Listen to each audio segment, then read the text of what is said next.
Everybody. This is Tim Deep with Deep Productions, and we're here for another of our summer interviews. Today, I'm privileged to have not only a good friend, and he's going to correct me in a minute, but also I call him a legend in Telfair, and this is Willie Hollie. Willie, it's good to have you aboard today. And it's great to be here, Mr. D. I'm serious. He does so much for the community. He also is big into sports, and he and I basically have about the same interest in it, though he's had a lot more experience in it than I have.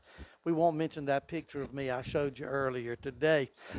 let's let's talk about our sponsors of Deep Productions. We want to thank Riles Drugstore, Riles Outfitters, Sunny Smiles Pet Grooming, Gage Harrelson Contractors, Deep and Deeper Cleaning, State Farm Insurance, and McRae, Georgia, Helena, Georgia, with Will Garner, the agent, Your Choice Healthcare, Willow Creek Restaurant, Stamps Walker Insurance Agency, the Telfair County Rec Department, Merchants and Citizens Bank, Joy's Florist, Dion with DJ's Triple Threat, Cedar Lane Restaurant, Golden Isles Healthcare, LG Custom Services, Graham Farm Insurance, Family Medical Care with Rick Clyte, Baby C, Baby Do. Get that gender reveal started today. Telfair Snapshots, the Chamber of Commerce, and the Friends of Little Old Muggy State Park. Willie, as we get ready to get started, I want to tell them a little bit about you, but of course, this being live, no telling what can happen. So again, we're looking forward to a good time with Yes, you sir. today. Mr. Holley's a well-known person here around the South Georgia area. He's been a referee for a number of sports over the years, coached many rec ball activities. He's on the recreation board here at Telfair. Holds a baseball camp for the area youth, coached middle school baseball. I mean, the list goes on. One that I'm looking forward to talking with him about is his time being on the Telfair County High School football team, especially those two playoff years that when I first came, 1979 and 80, that Willie was on there. Look forward. So, Willie, thanks so much for joining us. We appreciate you being here this afternoon. Yes, sir. Again, it's a pleasure. It's an honor to be asked to come. Well, we love it. I'm so glad to have you on that. One of the first things I'd like to mention is over the years, Mr. Holly's been very, the word I'm trying to find is not only admirable, but very generous with his time as far as working with our youth here in the McRae, Helena, and surrounding counties areas. And one of the things that he does is he holds a baseball camp called Camp Holly Hawk. And again, normally it started at the beginning of the summer, but circumstances were such, and especially this hot weather, that he's gonna be moving it. So, Woody, I wonder if you wouldn't mind telling us a little bit about Camp Holly Hawk, maybe some of the things that go on with regards to it, and the fact that the times that I've been out there, it seems like it's also a family affair because you have a lot of your family members working with you. Absolutely. Mr. Deep, Camp Hollyhock was a dream that came true. And the reason we called it Camp Hollyhock, that was a nickname they gave me at Bruton Parker College while playing baseball there. Right. And it stuck with me. Wonderful. And people still call me Hollyhock, the old ones that know me. But I wanted to give something back to the kids, to give them something I could not or did not receive myself as a young person, because the game is fun. Baseball Right. is the best game in the world. However, you need the skill set, the knowledge of the game, and put the work in. Yeah. So we provide that opportunity. Discipline is the forefront, and Hawk simply stands for being humble. You need to be a humble individual. Right. You need to be available for whatever you're going to do, work and willing to work some more. Right. And K, be kind to people, Sure. and the rest will take care of itself. Absolutely. But this is year number seven, and we're blessed that we gave out our first $500 scholarship for Camp Hollyhock this past year, Wonderful. this past Wonderful. May. And we're looking to move forward, giving a boy and a girl two $500 scholarships moving forward. But it's necessary. Yeah. It's necessary. And the requirements, you don't just get a $500 check. No. You have to remain active in the community, a good student, a good person, and still doing something in the field of recreation. Right. And if you can meet that criteria, you'll be awarded $500. Yeah. And that is a wonderful incentive. Now, at the actual camp itself, and let me just ask Patty, are we okay sound-wise? Okay. Again, because I had a little echo on mine. I apologize to the folks. So at the camp, do you do just baseball or baseball and softball, and basically y'all work on what type of things there, Willie? Glad that you asked that, Mr. Deep. We cater to the females because they play softball. Right, Baseball is for everyone. We don't allow boys to go play right. within the girls' softball training dates. And we have staff coming back. Daughter Nadia, she coaches in Yep. Kentucky. So we have high school coaches coming back. We have a former major leaguer comes back and help, and just Jude King, he comes to mind. Yeah, Playing with the Macon Braves, we go follow and support him. absolutely. But he was a God-given, so the kids get maximum coaching and teaching and discipline. Absolutely. But everything is Bible based. We preface it with Proverbs. Right.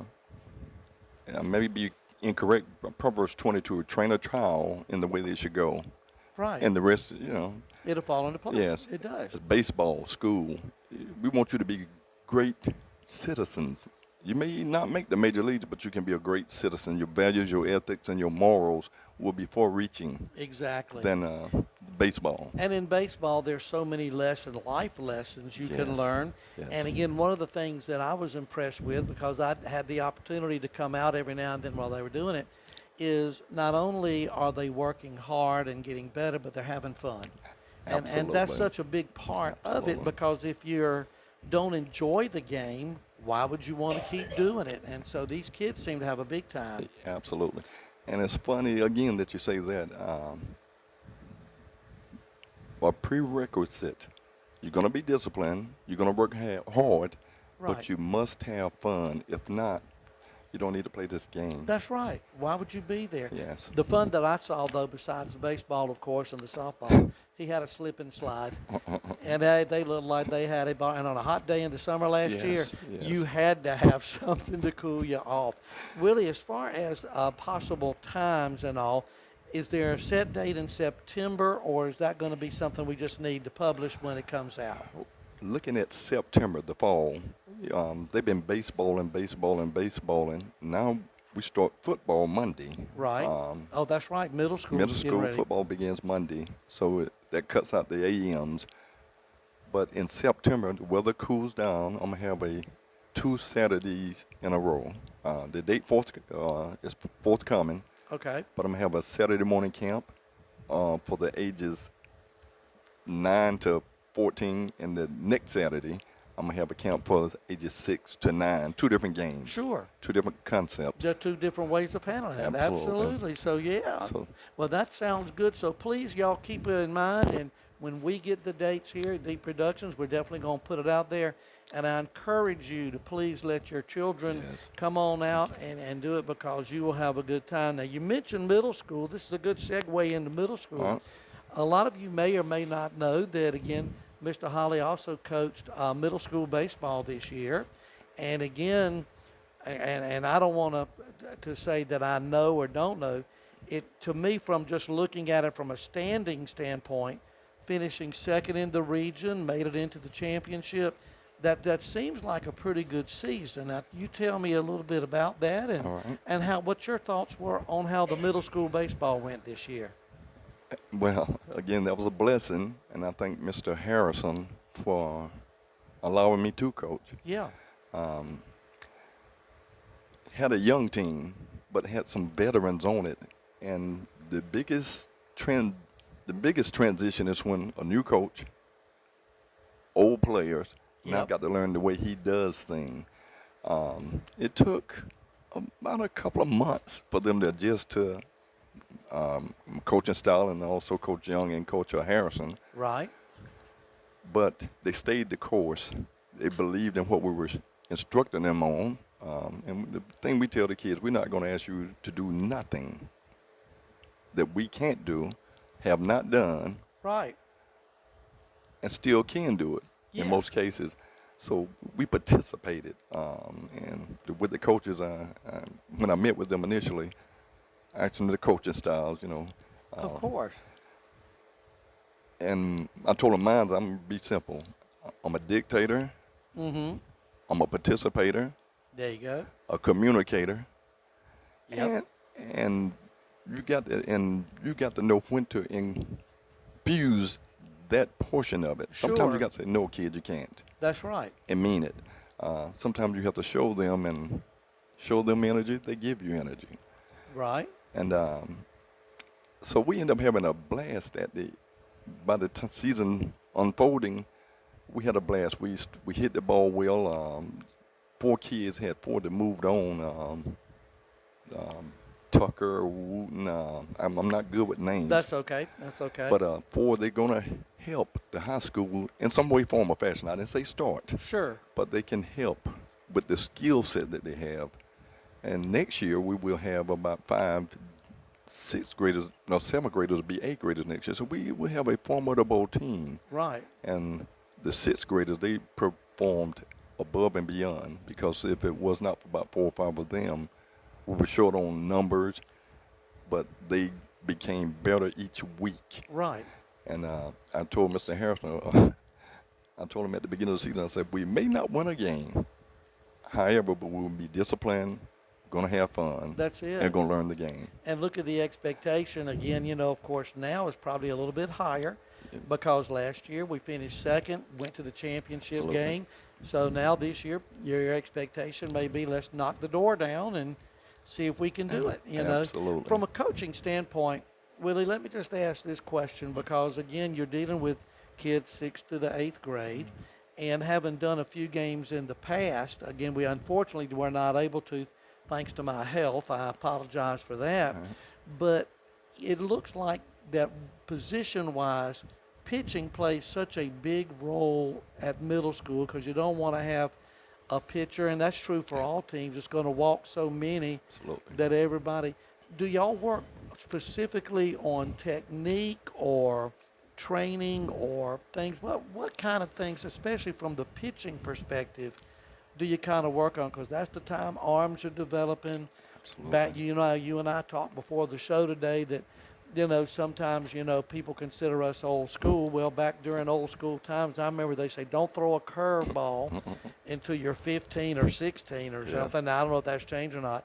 But what kind of approach do you guys have with the pitching and to kind of see a little bit along that line? And I'm sure your assistants kind of help with that as well. Absolutely. Throwing strikes. My mindset is starting with Rick, because Rick is the feeder program. Right, If you play anywhere in the infield, right. you need to be able to throw strikes. Mm-hmm. So you start them off there. You're hitting a set target. But going back to the middle school, we was phenomenal when it came to pitching this year. Wonderful. We had developed, some kids already had a skill set. You had to enhance. You get caught in, well, this is where I've been told to do it, but this is how you're going to do it now. Right, exactly, exactly. When you get back over there, you can do it and it's going to benefit you down the road. I can pitch the whole game, coach. No, you can't. Mm-mm. Your future is more important than today. Yes, yes. So once you got through some of those high rows and low rows, we're going to have a great pitching staff next year. Wonderful. And because we have about 3 or 4, or maybe 5 possible, and one maybe pitchers. Right. You can control the narrative. Oh, absolutely. I mean, and that's so vital. Yes. Of course, obviously with high school, college, and of course the pros.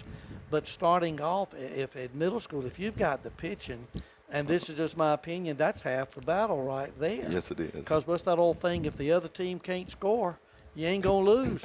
Worst you do is be tied after 1,000 innings or something. So. Good point. But I'm so glad that you have been working with the middle school. And again, I know you said, I think y'all now you're working with middle school football this year as well. Yes. Can you tell me just a little bit about how that's getting ready to look? Because y'all are getting ready to crank it up, right? Yes. Hot. Yes, I can imagine. Hot. We had a senior, I'm going to call them seniors, 8th grade Sure. laden team last year. Injuries derailed us. Sure. We had a solid squad. We lost 2 guys in the first game and then lost 2 more critical players, skill players. Right. And You can't just put anyone on a football field and expecting great results. But when you lost those 4 key people, it changed the trajectory of the season. Sure. We have I'm talking to Coach Stone, Yeah. looking for about 35 to 40 to come out. Some great athletes. A lot of 6th graders participated. So they coming back. You the old guys now. Yeah. Once they get over that jitters and they That's get right. in and they feel like more comfortable, I imagine that second year you Yes. probably see some real improvement. Yes. So looking forward to that. Looking to see what the numbers and who behind the numbers this year. Right. Because some kids you thought were going to play did not last year, and hopefully that'll change. That trend will change this year. And there's some athletes walking the hallways. Oh, yeah. And that's the way it's been since time began. Yes. And you want to try to get them to come out and want them to have a good time doing it. Absolutely. With the middle school and your experience, of course, in sports, how important is that middle school team to what we're seeing on Friday nights with the high school? Because I know there's got to be a correlation there. And Mr. Deep, if I can, I'd like to go a step further. Yeah. The rec department, the feeder program. Right. If you're not playing at rec, it's hard to get you interested in the 6th grade. But if you're playing at the rec, that's where we go look on Tuesdays and Thursdays, potentials. Yeah. With that being stated, we must help Coach B out. Right. Great coach, great coach. He is. We must do our job at the lower level so when they get to him, he doesn't have to run simple things, just Right. football IQ. So like fundamentals, he doesn't have to reteach Oh, God. everything, because I would imagine that would take a lot of time if they had to do that. Yes. So if we do our job well, it's I keep saying feeder program. But it is, and in many development. respects should develop other players. Developmental players. If you win, the end game is to win, but the real task is to develop them for high school. Exactly. And, And winning's fun. Yes, it is. I mean, Yes, it you is. want to win, and you wouldn't dare say, well, we don't worry about whether you win or not. Of course Yes. not. But the bottom line is, you're right. I had a coach back when I was in education as principal at the middle school. I was talking, and he said, look, Tim, I want to win some games. He said, but my biggest thing is getting them ready to play high school on Friday nights. Right. And that's important. Now, that's hard. That was hard for me to understand because, I don't want, and again, I had great parents, but I didn't want parents coming in, hey, listen, your football team ain't won a game and y'all are 0 whatever. And they're not going to listen. Some of them aren't going to listen. Well, we're developing for the high school. No, they want to win now.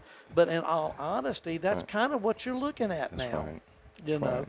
And so, again, it's a very important. Well, let's talk about the football just a little bit. And, again, to kind of go back, I think I mentioned at the beginning of the program, Willie here had played football, of course, for Telfair in the late 70s, early 80s, and we'll talk a little bit about his career in a moment. But I wonder, given the fact that not only were you involved in sports, and I'm not going to say a long, long time ago because that shows because I'm older than you, but a while back, and you've been through it as a coach, as an official and all, what are some of the differences that maybe you see going back looking at football from when you were playing to versus now? I know one thing people have told me is that it wasn't necessarily a year-round training program back during y'all's time, Willie. No. So some things that you might have noticed over the years, how maybe the game has changed or preparation has changed, things along that line. I say it starts and begins with coaching.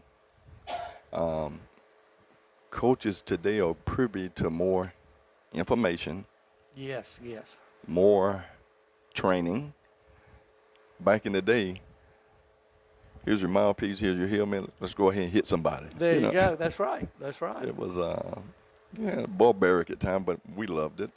But today, coaches are more educated. Right. Therefore, you can educate your players Sure. better.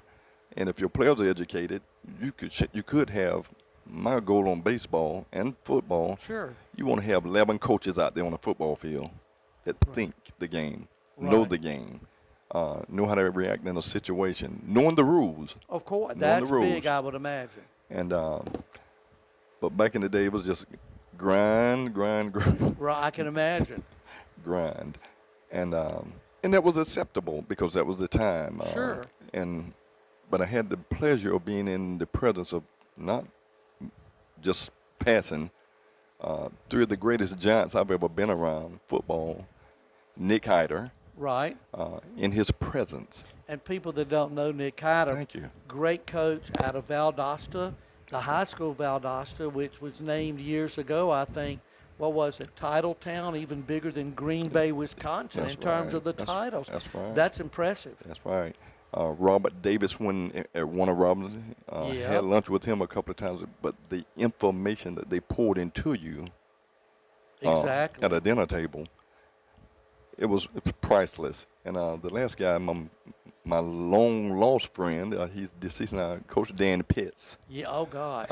I love Dan Pitts. Now he was up at Mary Persons, wasn't he? Absolutely. That's what I'm thinking. Absolutely. And these guys, and I don't mean to interrupt you, but these guys he's talking about, look them up, Google them, because their records are phenomenal on that. Legends. And Robert Davis, I mean, out of Warner Robins, I believe it was, won multiple state titles, as did Dan Pitts and Nick Hyder. Go Yes. ahead. I didn't mean. No, I just get excited hearing those yes. names.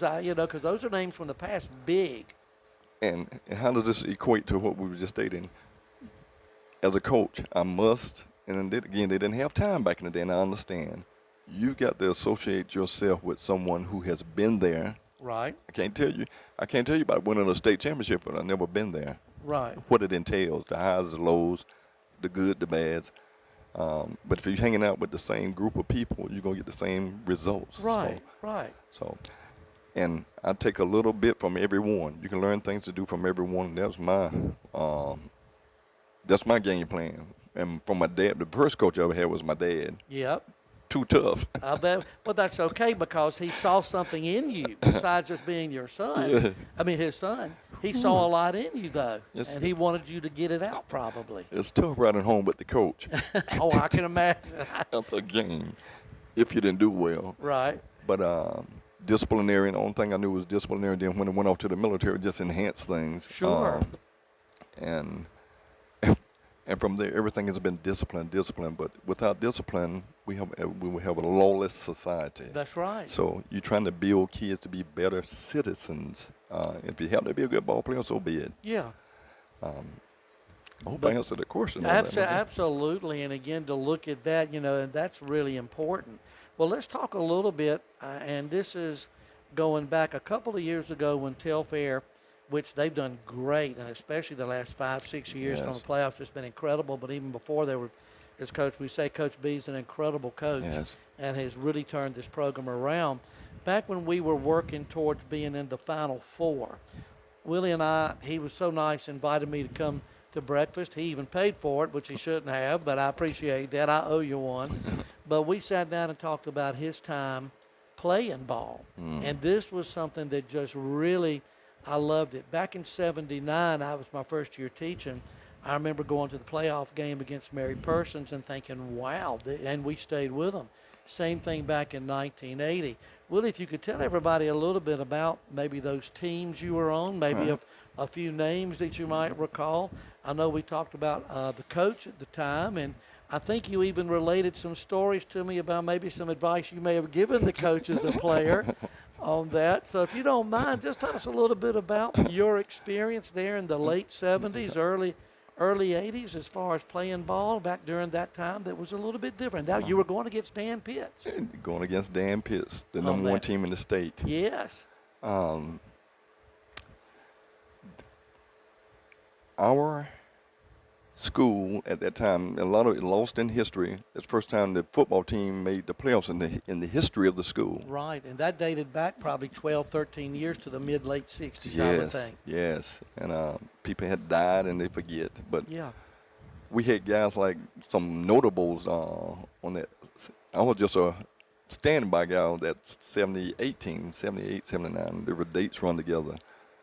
But knew him as Dr. Matt Wright, he and Marcus Wright, the best linebackers I still have seen to this day. Marcus Wright and a guy Wow. named Wilbur Patterson. Shut down, lights out defense. Dick Gilbert, Yep. Artis Edwards, that was drafted by the Was it? Dallas Yes, Cowboys. sir. And Great running back. great. Move on to our senior year. The Wrights and all those linebackers leave, but we go back to Forsyth again for a second peat. Right. And we could not compete with the numbers. Oh, yeah, they had a big team. Big team. We had 30 over here on this sideline. They had like 85 and 90 over there. Yep. And fourth quarter, they wore you down. And we had to get back on the bus and come back to McRae.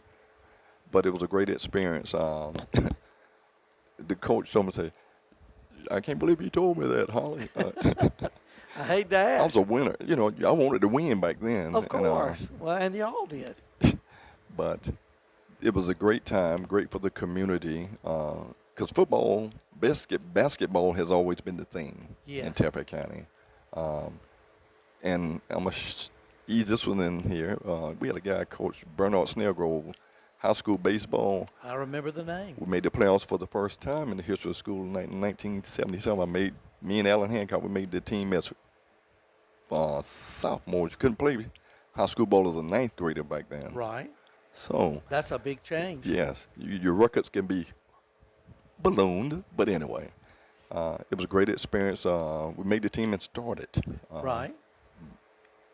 Back then. So we got a lot of experience and exposure, but moving forward, you applaud the Coach B's and these guys, because if you're playing ball and if you're a good enough student, maybe Pecan State, he's assuring kids get an opportunity. What they do with it, that's right. It's on them. That's exactly it. And we were not, the difference in that time and this time, we were not given the opportunity, or we didn't know of them probably, right, or was not told. So Artis Evans was a freak of nature. I would say it like that. He was an incredible ball player. And, I mean, I had the pleasure of watching him during that season. And, I mean, some of the moves, and that was during the same era that Herschel was coming. Absolutely. And I think at Herschel, Artis got some publicity, obviously, because he went, I think, to Tennessee, Chattanooga, I believe. Tennessee, Chat. On that. But had Herschel not been doing his thing, then I believe Artis would have got even more publicity back during that time period, because he was an incredible athlete. Yes, and I still say, I don't know whether that record has been broken. Our senior season, he gained 412 yards and 4 touchdowns in one game. That's got to be a record somewhere in the state. And I know it still should be a record at Tallahassee if it's not statewide. Absolutely. But he had the tools, he had the gift, he had the right. Very knowledgeable guy, but just didn't have the opportunity. You know, Tennessee and Tennessee, Chattanooga, apple and oranges. There you go. So. And if you go back to and look, and this didn't make any excuses, right? But I believe when he joined the Cowboys, I think he was that was back when they had 11 and 12 rounds in the draft. when he joined them, I want to say that a year or two after he joined, that's when Herschel came out of the USFL. Did. Went to Dallas, and of course that's the star power. So you're right. You know, it's just a question. That's why I think not only your camp, but all that you do is so important, because it's probably less than 0.5% of all high school athletes make it to the pros. Absolutely. And so they've got to have that thing. How was it? Because here's my recollection of 79 and 80. We go up, we go into the stadium, our side is filled. Mm-hmm. The other side, obviously, Mary Persons, has 5 million people there. I mean, just incredible. How was it for you guys going into an environment like that? And again, I know some of our older viewers may remember this, but we stayed with them for 3.5 quarters on both games. Both games, that's both correct. Games. And I look back and think, okay, I think you're right, the numbers. But how, as a player, does it feel to go into enemy territory, for lack of a better word, and see all those people and play as well as you guys did? It must not have bothered y'all or not intimidated, because, I mean, from the get-go, these were 2 great games. Well, number one, we didn't know any better. That's good. We were just playing the game. Yeah. We can't play the people in the bleachers. That's what Coach Smith, Huckabuck, he told us. You can't play the people. Your job is out there with 11 on 11. Right. But we got up there earlier, especially the next year, and I wish we'd have did the year before. You got to walk through big, beautiful places that you never been in because Right. the game starts, you're still looking at the lights Yeah. and all of the paraphernalia out there. Exactly. Game is going on. So we went up about a couple of hours earlier than normal. We walked the entire stadium looking at turn the lights on the scoreboard, the bulldog eyes flashing. Yep. So you don't have to worry about that once the game starts. Right. But to tune it out, you have to have been trained very well. Coach Smith was our defensive coach, and Coach Willie Ross. I don't know whether both are deceased. I remember both those guys. Taught with them, good guys. They spared none, but we didn't realize it was making us better young men. Right. For the future. Right.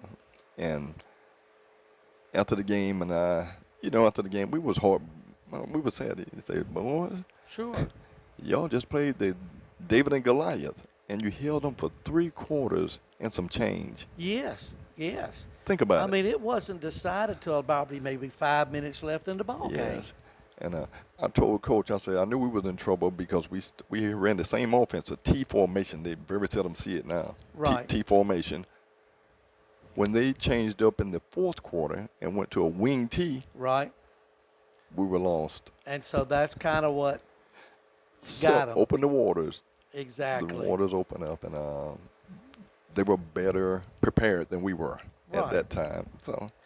But it's a great memory Yes. going up there. And I Yes. imagine the season leading up to that, probably y'all had a lot of success against region teams and people Yes. that we had played. And Yes. I imagine the home environment, and those of y'all that are familiar with the stadium now, those big bleachers that we have now were not there. We were on what's now the visitor side, weren't we? Absolutely. The concrete. Concrete. And the other side, I don't know, maybe they had some roll-in bleachers or something Concrete. for the visitors. Was it for the visitors? I can't remember. And I think what they did is like 1, 2, 3. We had about 3 on the home side, and they took the other 3 from that side. That's why it extended the visitors' bleachers now. Right. So a concrete jungle. I'll be darned. I did not realize that. But those were some great times, and I Yeah. know a number of folks that we talked to about the history of the game. Yes. Just love your head coach back then was Fontaine Bruton, I Bruton. believe, and he coached for a number of Yes, he years did. and then moved on. And so, again, like we say, we've got some great history Yes. here, and I appreciate you sharing that with the 70s. But now I'm going to hit him before we, kind of slide towards the end here. I'm going to hit him with a real question. We've seen you as a coach. Mm-hmm. We've seen you as a player. We've seen you with football, baseball, and I like to say, I think, did you play some basketball too, really? So he's been a little bit of everything. One thing a lot of y'all may not know is he has been an official for football, and I think for basketball too, weren't you? Just football and baseball. Football and baseball and all that. As an official, then this goes back again to what I was asking about the crowd. I hate to put you on the spot. No, I really don't. Let's put you on the spot. How is it, or how do you handle the fact that half the people in the stadium think you make the greatest calls in the world, and the other half thinks, what's wrong with this guy? I would not be an official. I don't think I can handle it. You have a great demeanor. Tell us a little bit about those times you've been an official, been in it. I'm sure there's some great stories, and I'm sure there's some that you would probably rather forget on that. So you have to be a very special person to do that. I'd say the most misunderstood person on a Friday night is a football high school official. Absolutely. Half the crowd love you, just like your families. That's true. And the other half don't like you, But you got to know why you're out there. The people didn't come to see the zebras. Right. Sometimes people insert themselves too far into it, and they make it about them. But how do you control and contain yourself? It starts at home. My wife, she helped train me. That's good. You have to tune on a Friday night, you tune out the people behind you, the coaches, Right. Oh, yeah, because the fans. and the players, I imagine, Yes. probably say things too. They're just talking, but you have tuned them out. Right. The only thing that would alert my ears if they used profanity Right. or the word cheat. Now I can hear very well. Yes. And I'm throwing a flag everywhere. You but got to. all the other times, hey, just let them vent. Right. This is your livelihood. Yeah. And the two worst case scenarios are Shane Williams, a great coach, won state championship at Swainsboro. They had won the championship the year before. Right. And they was playing. We just had a game in Dublin, and there was a call, pass interference. I'll never forget it. He came on the field, veins big as my fingers. Oh God. Coach, my job is on the line. You can't call. No, he called you, coach. You can't call that. My job. After the game, he said, "You made a good call." I said, "I call what I see. I see what I call. I'm not perfect. We all make Right. mistakes. But the worst scenario, we were calling a playoff game down in Clinch County. And we've been to Clinch, and again, they're very competitive down there. Got a great program. We had to get the state troopers to escort the officials out. You know, so Wow. that it gets kind of Oh, touchy. I can imagine. Yeah. Excuse me. What happened?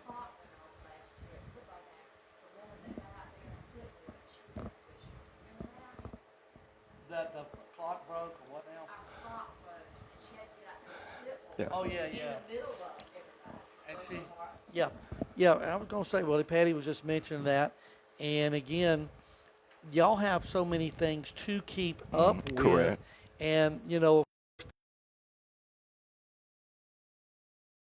went off a year or two ago.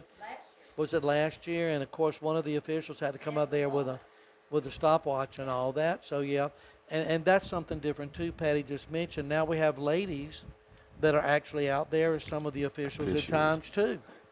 We were blessed. We were the Emerald City Association out of Dublin. That's the one I was affiliated with. Right. We had the honor that we was icebreakers. We had two females on our cruise. Right. And females know the game just as well as Sure. as well as the guys. It's not a man thing. It's a knowledge thing. Right. Knowledge of the rules, interpretation, and application that gets people in trouble on Friday nights. That's why I try to tell the kids, you players can help your high school coach. You learn the rules. That's right. You know That's the right. rules and say, hey, coach, they may be doing something wrong with that application of the rule. That's right. If it's a 10, don't give me 15, you know, that Right. type thing. And kids, another benefit, last couple of years, Christian, I call him Took. Oh yeah, Christen Christen. Sanders. He and a kid named Duke Mincy, Yep. they have been shadowing at Rick, learning how to officiate, I remember. and they're doing a tremendous job. They're going to be benefactors for Coach B and the whole staff. Exactly. Because I didn't know that, but you should know. That's So, it. They know that they know the rules. That's on right. That. That's yeah, right. Christen, I gotta, and people may have heard this before. I got to give a shout out to him. Please. Number one, he's a great ball player Yes. and a great gentleman, Yes, great guy. yes. And one of the things I remember, I do the PA, and I announced that so and so made the tackle. I made a mistake. Right there on the field, he looked up at me and said, "I made the tackle." And so I had to redo it. I waved at him. I think, Awesome. I'm not going to argue with this guy. He's about 42 feet tall and a whole lot bigger than me. If you said you made the tackle, Christen, you made that tackle, buddy. Super kid. He is a Super wonderful. kid. But you're right about learning the rules as they play. Real quick before we close, I've got to ask this question though about it. When you're out there on the football field, and a player maybe is close to offsides or whatever, or maybe, kind of getting ready to do something, do y'all ever say, okay, buddy, you better back up a step or something like that? Not to give one team or the other an advantage, but it's kind of like a teaching process Yes. on that. Do officials do that on occasion, or Yes. if they see the thing going over and over again? Okay, it's taught when we're in training, constructive officiating. Yeah, And at the beginning of the game now, right.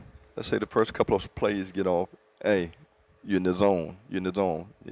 left tackle, on both sides of the ball. Right. And as the game progresses, getting into that second and third position, you've been warned. There you go. But There you go. give them a couple opportunities to rectify. Right. And, Now, if it's obvious, you can't. Yeah, you offside. There you go. Yeah, but those that are kind of like at the very beginning of a ball Yes, game, because yes. again the adrenaline's flowing and Yes. they get very excited out there. You know. And the coaches on both sides, they just want consistency. There you go. Be consistent. That's it. Don't call it one way over there and one way over here. Be consistent. They can live with it. Sure. And I learned humbling. Go to a coach, say, Coach, I blew it.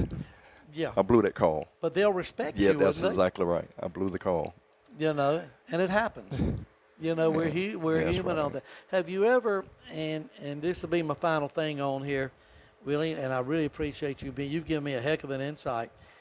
Have you ever been in a position on the football field where you've had to get out of the way, or you've been accidentally hit? Because obviously there's so many people, so many players out there going in different directions, and I know the officials have their positions on the field. Have you ever had an opportunity, or have you had to get out of the way, or is your positioning such that you're okay that pretty much, because, I mean, that's a danger. Y'all don't have any equipment on. And Coach B will understand this. The players do not. To officiate a game, we officiated a couple of games, and it was 5A at that time, the Valdosta. Matter of fact, we officiated down at Valdosta. Right. The game, 5A, 4A, 3A, 2A, 1A,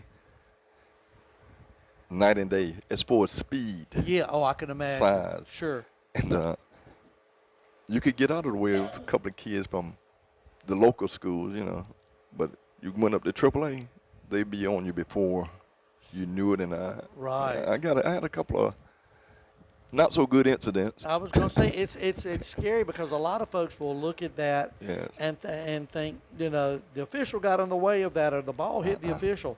You're not intentionally doing That's that. right. That's right. You know it. So it's an amazing thing. Well, I really want to thank you for coming and being a part of our show today. And I want to get you back here again during the season, maybe as middle school goes. Again, All right. maybe Coach Stone and you could come over here together. Awesome. Because I think he just lives just down the road Down from the us a road, little yeah. bit, so he's not too far. But thank you for taking the time. I know he's had a busy day and all that, but we thank you so much for being a part of us. And I think Deep Productions again for a lot. It has been an honor. I love it. I could sit here and talk with you for another couple hours, but TJ'd have a fit. I got to take him to supper in a little while. Right. On that. But it has just been an honor. Yes. Thank you for coming. Yes, sir, Mr. D. Oh, love you to death, man. It's just wonderful. Want to thank Mr. Hollie, who's been with us this afternoon, and again, just enjoy it. And again, those of you that begin to watch it, once you see this interview, please share it and tell everybody about it. And that way you can learn. I tell you, I've learned a lot today, not only about the coaching and the experience, but that officiating, I applaud you for that. That's just amazing. Want to thank our sponsors one more time of Deep Productions. We want to thank Riles Drugstore, Riles Outfitters, Sunny Smiles Pet Grooming, Gage Harrelson Contractors. These are some of our newer sponsors. We also want to thank Deep and Deeper Cleaning. I guess that's me. State Farm Insurance Agency in McRae, Helena, Your Choice Healthcare, Willow Creek Restaurant, Stamps Walker Insurance Agency, the Telfair Rec Department, Merchants and Citizens Bank, Joyce Florist, Dion with DJ's Triple Threat, Cedar Lane Restaurant, Golden Isles Healthcare LLC, LG Custom Services, Graham Farm Insurance, Family Medical Care with Rick Clyte, Baby C, Baby Do. Get your gender reveal started today. Telfair Snapshots, the Telfair Chamber of Commerce, Friends of Little Old Muggy State Park. Also, Patty, I just want to make sure, and you correct me, so far we have 3 episodes of the greatest moments of Telfair County athletics up. Please feel free to go to it and watch it. We've had, combined on the 3, we've had close to 2,000, I think 1,500 to 2,000 Awesome. views. And again, so go back and relive some of those moments, and we hope in the very near future to put a few more of those on there, as that's our summer broadcasting. Again, we don't have a lot of games during the summer. Oh, thank you. on the 4th, which is of all times tomorrow. And when we air this, the time's going too quick. It's too fast. We'll be over at the Telfair Rec Department for the Telfair Chamber of Commerce fireworks. And then on July the 5th, we're going back to Patty's hometown, Milan, Georgia. Again, you know, and again, and whenever she goes there, Will, I'm going to tell you the truth. I feel like a stranger because everybody comes out and sees her, talks to her just like she's Dolly Parton from some movie or whatever, where everybody got to come see Dolly. So y'all come see Patty. I'll be there too, but you ain't got to talk to me. No, we'd love for you to. And if Deep Productions is up and doing a little commentary there, come join us, and maybe we can talk about memories of Milan on July the 5th. So we're looking forward to it. Hope to see you there. And again, thank you for joining us again today. And again, thanks to Mr. Hollie for taking time out of your schedule. We sure appreciate it.